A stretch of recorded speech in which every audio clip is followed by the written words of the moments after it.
आज का टॉपिक है ओलिगोसेक्राइड एंड पॉलीसेक्राइड। तो चलिए शुरू किया जाए। ओलिगोसेक्राइड, सबसे पहले ओलिगो का मतलब होता है फ्यू, यानी कुछ, यानी the type of carbohydrate which gives few monosaccharide after hydrolysis. तो ये फ्यू में कौन कौन आते हैं? तो ओलिगोसेक्राइड का एग्जाम्पल है, यहाँ से लिखना शुरू करते हैं। ओलिगोसेकेराइड, इसमें है पहला डाइसेक्राइड और दूसरा ट्राइसेक्राइड।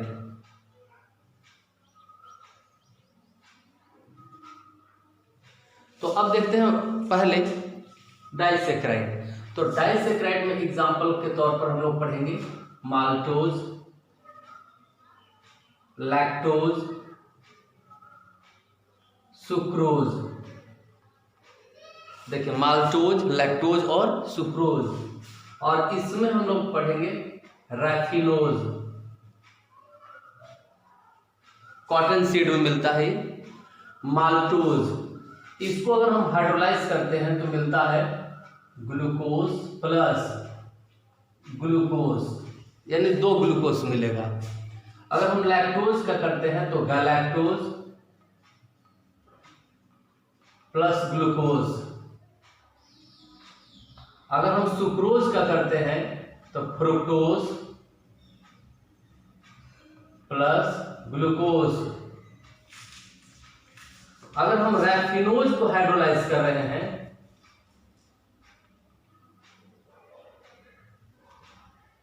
इसका हाइड्रोलाइसिस कर रहे हैं रैफिनोज का, तो हमें मिलता है ग्लूकोज प्लस फ्रुक्टोज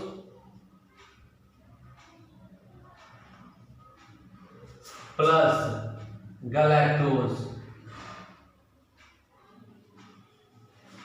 तो यहां पर क्या देख रहे हैं, इसको डाइसेक्राइड क्यों कह रहे हैं?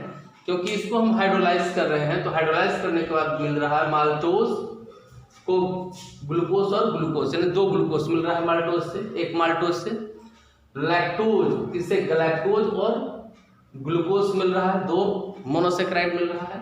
और सुक्रोज में फ्रुक्टोज प्लस ग्लूकोज। फ्रुक्टोज जो है कीटो हेक्सोज है और ग्लूकोज एल्डो हेक्सोज है। तो ऑलरेडी इसके बारे में हम लोग देख चुके हैं। तो ये हो गया ओलिगोसेक्राइड का कुछ एग्जाम्पल्स हो गया। अब ये देखना है कि ये बनता कैसे है, डाइसेक्राइड कैसे बनता है, तो इसमें कौन सा बॉन्ड रहता है ये देखना है।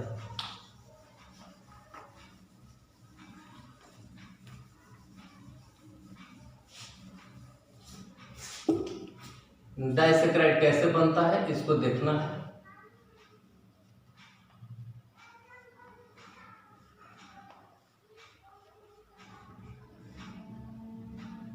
अब यहां ग्लूकोज का एक डायग्राम है।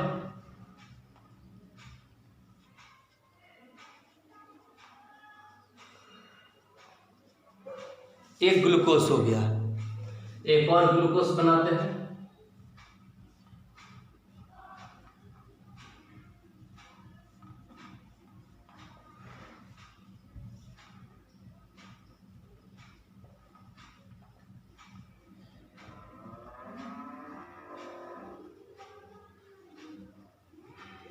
ये 2 ग्लूकोज हो गया। अब ये दोनों ग्लूकोज आपस में कैसे जुड़ता है? तो यहाँ पर जो है एक वाटर मॉलिक्यूल निकल जाता है, डिहाइड्रेशन होगा। और जब वाटर मॉलिक्यूल मान लीजिए कि ये निकल गया तो ये दोनों जो है आपस में ऑक्सीजन से जुड़ गया, वाटर निकलने पर ऑक्सीजन से जुड़ गया। तो इसको, इस बॉन्ड को कहेंगे ग्लाइकोसिडिक बॉन्ड। इस बॉन्ड को कहेंगे ग्लाइकोसिडिक बॉन्ड। इस बॉन्ड को ग्लाइकोसिडिक बॉन्ड। अब किस तरह का ग्लाइकोसिडिक बॉन्ड है ये? तो आप काउंट करते हैं, 1 2 3 4 5 6 कार्बन होते हैं ग्लूकोज में। यहाँ 1 2 3 4 5 6 कार्बन होते हैं ग्लूकोज में। तो जो बॉन्डिंग हुआ वो 1,4, यानी एक ग्लूकोज का पहला कार्बन और दूसरा ग्लूकोज का चौथा कार्बन, ठीक है। तो 1,4 ग्लाइकोसिडिक बॉन्ड बना। यानी डाइसैकेराइड में कौन सा बॉन्ड होता है, तो 1,4 ग्लाइकोसिडिक बॉन्ड होता है। तो इस तरह एक और ग्लूकोज अगर यहाँ जुड़ता है तो ट्राइसैकेराइड हो जाएगा, एक और ग्लूकोज जुड़ता है तो टेट्रासैकेराइड हो जाएगा, पेंटासैकेराइड हो जाएगा। तो ये सब ओलिगोसैकेराइड हुआ। इसके बाद जो है बहुत सारा अगर जुड़ जाता है, एक लंबा चेन बनाता है तो बनता है पॉलीसैकेराइड। पॉलीसैकेराइड। अब बात करें ग्लूकोज को कहते हैं, जैसे सुक्रोज है तो केन शुगर, फ्रुक्टोज है उसको फ्रूट शुगर, और गैलेक्टोज है उसको कहते हैं ब्रेन शुगर। तो ये सब नाम दिया गया है। तो डाइसैकेराइड हम लोगों ने देखा। ट्राइसैकेराइड में रैफिनोल, जिसमें हाइड्रोलाइज करें तो क्या मिलेगा, जैसे इसको ही हाइड्रोलाइज कर रहे हैं तो हाइड्रोलाइज करेंगे तो यहाँ पर क्या देंगे, वाटर देंगे, वाटर देंगे यहाँ पर। अब इसमें से एक H जो है यहाँ पर जुड़ जाएगा, O के साथ एक H जुड़ गया। अब H निकाल दीजिए तो क्या बच गया, OH बच गया। तो OH यहाँ पर जुड़ जाएगा और ये दोनों मोनोसैकेराइड क्या हो जाएगा, सेपरेट हो जाएगा। इसके बाद हम लोग देखते हैं पॉलीसैकेराइड। पॉलीसैकेराइड, तो पॉलीसैकेराइड का अगर हम बनाए तो यहाँ पर क्या होगा कि बहुत सारा मोनोसैकेराइड जो है जुड़ा हुआ रहेगा। यानी इस तरह से हम लोग डायग्राम बना सकते हैं, इस तरह से, और यहाँ पर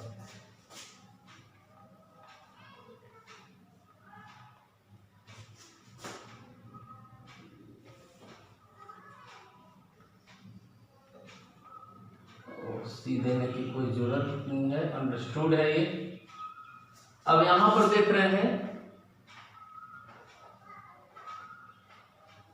ये हो गया, इसको हम लोग राउंड अप कर n लिख दिए, n लिख दिए। ये जो है पॉलीसैकेराइड हो गया। क्या हो गया, पॉलीसैकेराइड हो गया। नंबर ऑफ मोनोसैकेराइड है तो पॉलीसैकेराइड हो गया। अब पॉलीसैकेराइड का type, types of polysaccharide, polysaccharides. तो पॉलीसैकेराइड्स का दो टाइप्स होता है, एक होमो पॉलीसैकेराइड और एक हेटेरो पॉलीसैकेराइड। तो होमोपॉलीसैकेराइड्स और हेटेरोपॉलीसैकेराइड्स। होमोपॉलीसैकेराइड्स जो है उसमें एक ही प्रकार का मोनोसैकेराइड मिलता है होमोपॉलीसैकेराइड में। जैसे अगर होमोपॉलीसैकेराइड के एग्जांपल हम तौर पर लें तो इसके एग्जांपल हो जाएगा स्टार्च, इसका एग्जांपल हो जाएगा ग्लाइकोजेन। और हेटेरोपॉलीसैकेराइड के एग्जांपल के तौर पर लें तो हेटेरोपॉलीसैकेराइड में हो जाएगा म्यूरेन, जो नाग और नाम से बना होता है। एन एसिटाइल ग्लूटामिक एसिड और एन एसिटाइल म्यूरामिक एसिड, नाग और नाम, ये दो से बना होता है, नाग और नाम। हेटेरोपॉलीसैकेराइड में म्यूरेन हो गया, हेटेरोपॉलीसैकेराइड में क्या हो गया, म्यूरेन हो गया। और ये बना होता है नाग और नाम, नाग और नाम, एन एसिटाइल ग्लूकोसामाइन और एन एसिटाइल म्यूरामिक एसिड। तो ये दो मोनोमर्स है, दो टाइप का, और ये दो टाइप के बहुत सारा मोनोमर्स मिलता है तो म्यूरेन बनता है, बैक्टीरियल सेल वॉल में होता है।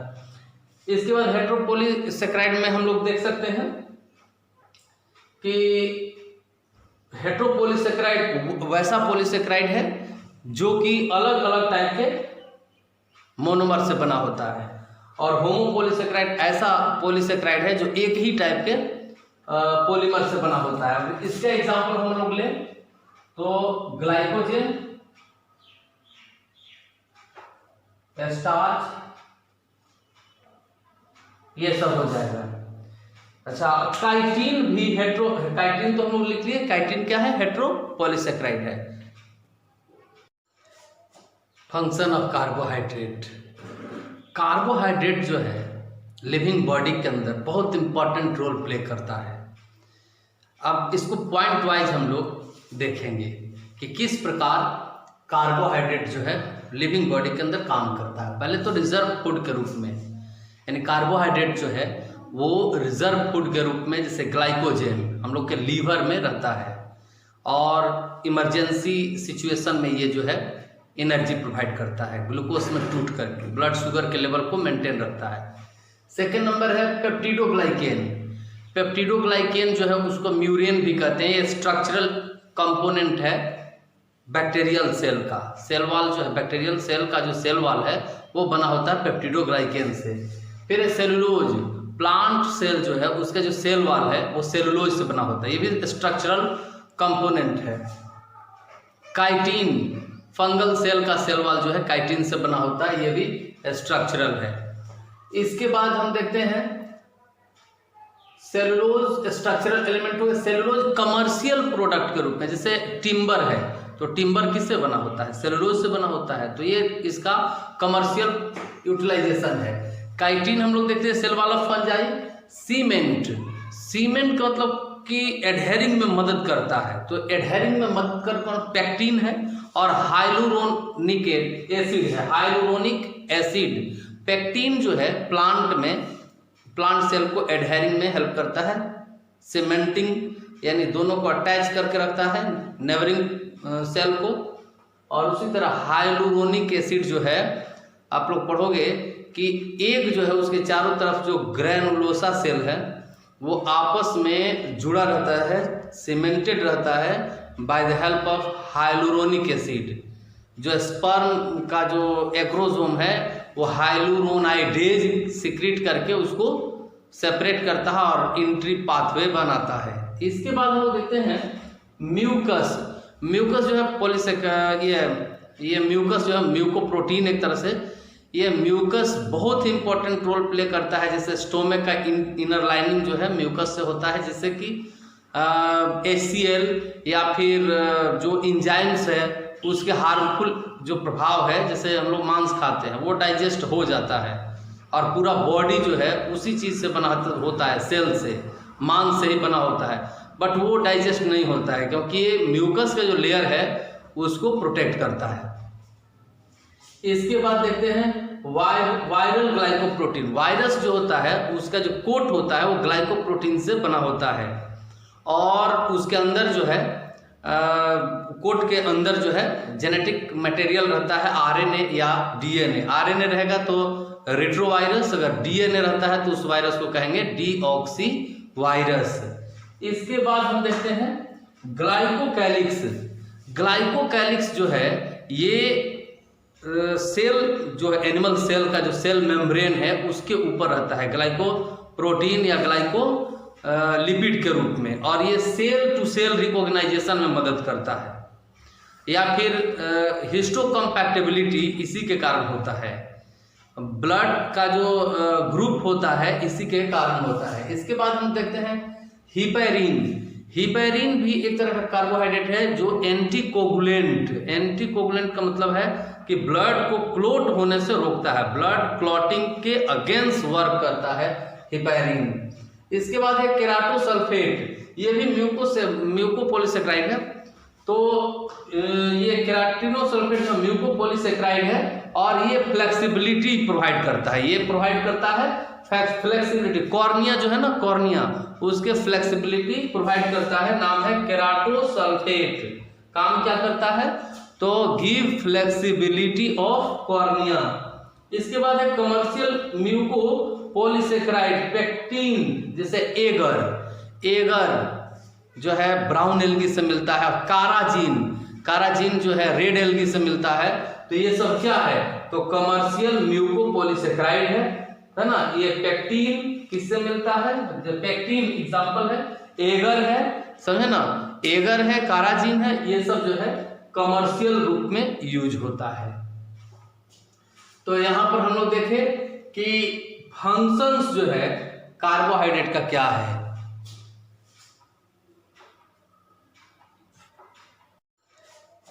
Function of carbohydrate. कार्बोहाइड्रेट जो है लिविंग बॉडी के अंदर बहुत इंपॉर्टेंट रोल प्ले करता है। अब इसको पॉइंट वाइज हम लोग देखेंगे कि किस प्रकार कार्बोहाइड्रेट जो है लिविंग बॉडी के अंदर काम करता है। पहले तो रिजर्व फूड के रूप में, यानी कार्बोहाइड्रेट जो है वो रिजर्व फूड के रूप में, जैसे ग्लाइकोजन हम लोग के लीवर में रहता है और इमरजेंसी सिचुएशन में ये जो है एनर्जी प्रोवाइड करता है, ग्लूकोज में टूट करके ब्लड शुगर के लेवल को मेंटेन रखता है। सेकेंड नंबर है पेप्टिडोग्लाइकेन। पेप्टिडोग्लाइकेन जो है उसको म्यूरेन भी कहते हैं। ये स्ट्रक्चरल कंपोनेंट है बैक्टीरियल सेल का। सेल वॉल जो है बैक्टीरियल सेल का जो सेल वॉल है वो बना होता है पेप्टिडोग्लाइकेन से। फिर सेलुलोज, प्लांट सेल जो है उसका जो सेल वॉल है वो सेलुलोज से बना होता है, ये भी स्ट्रक्चरल कंपोनेंट है। काइटिन, फंगल सेल का सेल वॉल जो है काइटिन से बना होता है, ये भी स्ट्रक्चरल है। इसके बाद हम देखते हैं सेलुलोज स्ट्रक्चरल एलिमेंट हो। सेलुलोज कमर्शियल प्रोडक्ट के रूप में, जैसे टिम्बर है तो टिम्बर किससे बना होता है? सेलुलोज से बना होता है, तो ये इसका कमर्शियल यूटिलाइजेशन है। काइटिन हम लोग देखते हैं सेल वॉल ऑफ फंजाई।